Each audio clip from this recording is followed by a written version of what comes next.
Welcome back to Secrets of Buried Stories.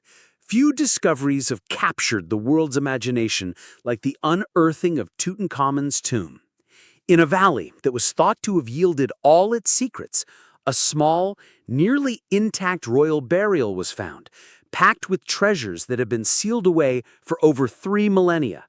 But the excitement of this monumental discovery was soon shadowed by a series of strange and tragic events, giving rise to a legend that has endured for a century, the curse of the Pharaohs.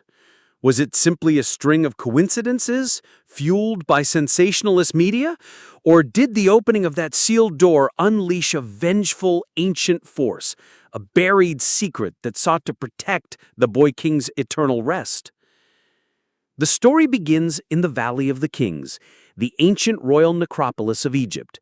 By the early 20th century, most archaeologists believed the valley had been thoroughly explored and exhausted, but one man, British archaeologist Howard Carter, remained convinced that one tomb was still missing, that of the minor, relatively obscure pharaoh Tutankhamun, who had ruled briefly in the 14th century BC.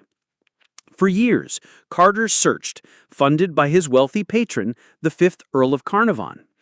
After many fruitless seasons, Lord Carnarvon was ready to give up. Carter pleaded for one final season of digging. Carnarvon reluctantly agreed. On November 4th, 1922, Carter's persistence paid off. A water boy on his team stumbled upon a step cut into the rock hidden beneath the debris of other tombs.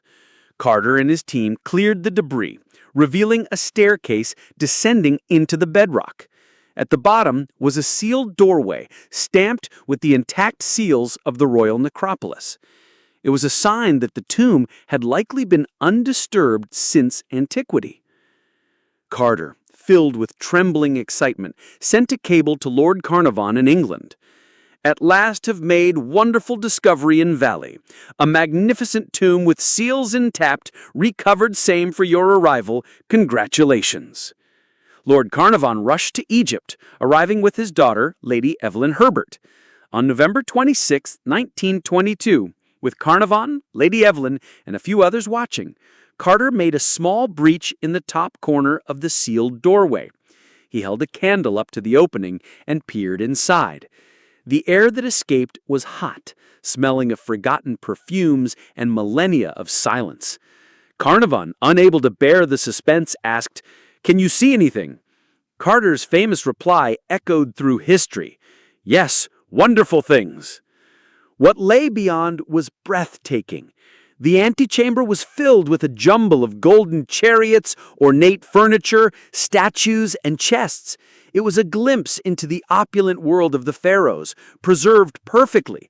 It took Carter and his team years to meticulously catalog and remove the thousands of artifacts. Finally, they opened the burial chamber itself, which was almost entirely filled by a series of nested golden shrines. Inside the final shrine was a stone sarcophagus, and inside that, 3 nested coffins, the innermost one made of solid gold. And inside that lay the mummified remains of the boy king Tutankhamun, his face covered by the iconic serene golden death mask. The discovery was a global sensation, but soon the story took a darker turn. The legend of the curse began to take shape. While warnings against disturbing tombs were common in ancient Egypt, the idea of a specific active curse on Tutankhamun's tomb was largely a creation of the media, hungry for a dramatic angle. But a series of events seemed to give the legend an eerie credibility. The first and most famous victim was Lord Carnarvon himself. Just a few months after entering the tomb in April 1923, he died in Cairo. He had been bitten by a mosquito on his cheek and, while shaving, had accidentally cut the bite, which became infected. The infection led to blood poisoning and pneumonia, which proved fatal. The story became sensational. At the exact moment of his death, all the lights in Cairo reportedly went out for several minutes. Back in England, at his estate, his favorite dog, Susie, let out a howl and died. The legend exploded. Was the mosquito bite Located in the same spot as a small lesion on Tutankhamun's mummy, the pharaoh's vengeful attack, the list of curse victims grew. George J. Gould, a wealthy American financier and friend of Carnarvon, visited the tomb and fell ill with a fever shortly after, dying a few months later. Aubrey Herbert, Lord Carnarvon's half-brother, who was present at the opening of the burial chamber, died later that same year from blood poisoning after a dental procedure. Sir Archibald Douglas Reed, a radiologist who x-rayed the mummy, died of a mysterious illness in 1924. Richard Bethel, Howard Carter's personal secretary, was found dead in his bed in 1929, believed to be from a circulatory collapse. The stories became more dramatic and less factual over time, with many names added to the list of victims who only had tenuous connections to the tomb.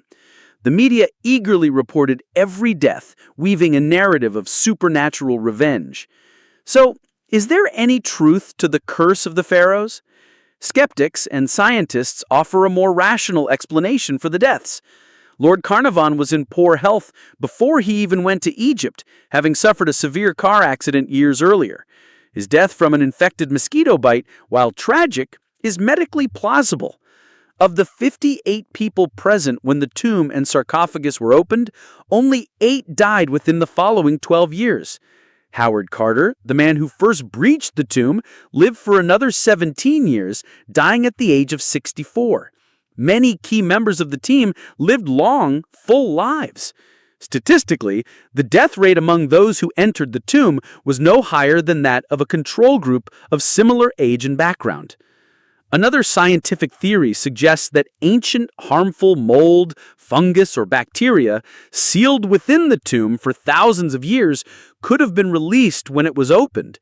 Pathogens like Aspergillus could have been present, potentially causing allergic reactions or infections in individuals with weakened immune systems like Lord Carnarvon. This would explain illnesses following a visit to the tomb without resorting to the supernatural. And yet the legend persists. It speaks to a deep-seated respect for the dead and a fear of disturbing their final rest. The idea that a 3,000-year-old king could reach out from the afterlife and protect his treasures is a powerful, compelling narrative. The coincidences, the lights of Cairo, the death of the dog, the location of the mosquito bite, are just strange enough to make even the most hardened skeptic pause. The buried secret of Tutankhamun's tomb may not be a curse written in hieroglyphs, but something more subtle. It could be the biological secret of ancient pathogens or the psychological secret of how a compelling story can shape our perception of reality, turning coincidence into causality. Or perhaps, just perhaps, there is a secret that science cannot measure, an echo of an ancient will, a faint whisper of a curse that still lingers in the golden artifacts and the silent gaze of the boy king. The tomb has yielded its treasures, but it continues to guard its greatest mystery.